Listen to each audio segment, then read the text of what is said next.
Hi students, today we will learn about Grignard reagent. Grignard reagent जो है, यदि आपको कोई बोले वन लाइन में बताओ कि Grignard reagent क्या है, तो आप बोलोगे it is a organometallic compound.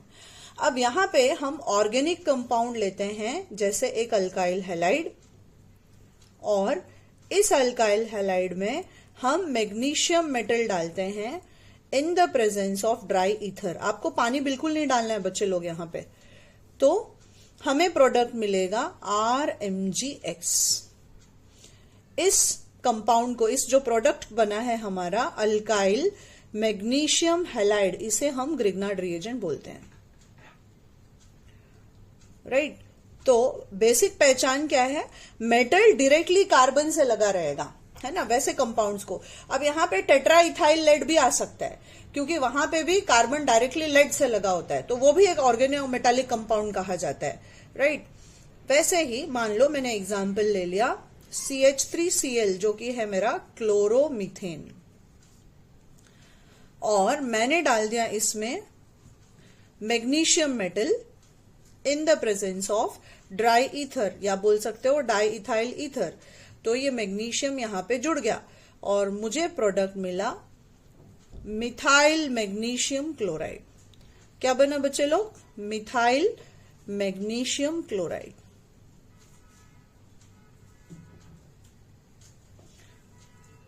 ये जो ग्रिग्नार्ड रिएजेंट बनता है, इसका ह्यूज कमर्शियल एप्लीकेशन है. पूरे ऑर्गेनिक केमिस्ट्री में मेजॉरिटी ऑफ द कंपाउंड्स ऐसे हैं जिनको आप इसे यूज करके बना सकते हो. अब हमें रिएक्शन जो है वो एब्सोल्युटली ड्राई कंडीशंस में करना है, बिल्कुल भी पानी नहीं रहना चाहिए. क्यों? होगा क्या यदि पानी रहा तो क्या होगा? इफ वाटर इज प्रेजेंट, यहां पे यदि पानी आ गया तो रिएक्शन में क्या होना चाहिए? जैसे मैंने ले लिया CH3MgCl. राइट. अब यहां पे जो कार्बन और मैग्नीशियम है, इसके बीच का जो बॉन्ड है बच्चे लोग, इसको अच्छे से अंडरस्टैंड करो, क्योंकि ये बहुत काम में आता है आपको.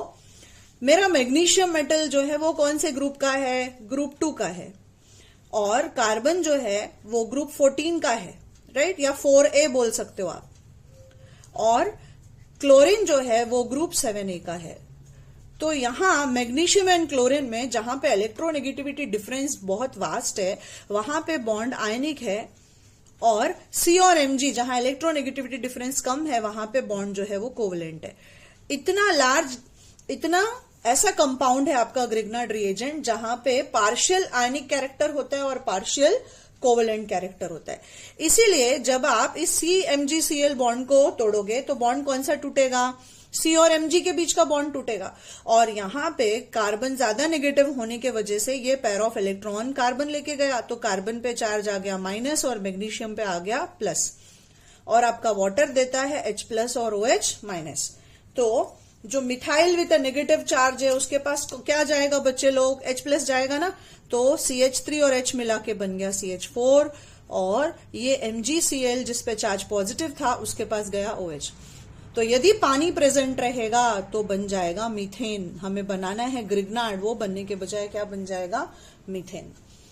अब इस कंपाउंड का आप कंक्लूड क्या कर सकते हो यहां पे कि ग्रिग्नार्ड रिएजेंट जो है वो हेटेरोलाइसिस करके, ग्रिग्नार्ड रिएजेंट हेटेरोलाइटिक फिजन करता है और carbon with a negative charge generate करता है, जिसे आप बोलते हो carb anion. What is it? Carbon with a negative charge. अब इससे हम क्या क्या कर सकते हैं आगे के लेक्चर्स में हम और डिटेल में देखेंगे. यहां पे मैं 2-3 डिस्क्राइब करती हूं आपको. जैसे मान लो मैंने लिया एक ग्रिग्नार्ड रिएजेंट और मैंने इसको डाल दिया सपोज एक मॉलिक्यूल ऑफ अल्डिहाइड में, है ना, अल्डिहाइड में डाल दिया. और यदि मैंने इसका एसिडिक हाइड्रोलिसिस कर दिया आगे जाके, तो मुझे प्रोडक्ट मिलता है एक सेकेंडरी अल्कोहल. वैसे ही यदि मैंने सेम ग्रिग्नार्ड लिया और उसे मैंने कीटोन में डाल दिया और फिर उसका एसिडिक हाइड्रोलिसिस कर दिया, तो मुझे प्रोडक्ट मिलता है टर्शरी अल्कोहल. तो आगे आप अल्कोहल के मेथड ऑफ प्रिपरेशन में इसे और डिटेल में देखोगे स्टूडेंट्स। वैसे ही मान लो मैंने यही ग्रिग्नार्ड लिया और इसे साइनाइड में डाल दिया। क्या किया मैंने? साइनाइड में डाल दिया, तो ये मुझे बाद में एसिडिक हाइड्रोलिसिस करके एक कीटोन दे देगा। तो हम secondary alcohols, tertiary alcohol, ketone और बहुत सारे कंपाउंड्स है, ये तो जस्ट एक एग्जांपल है।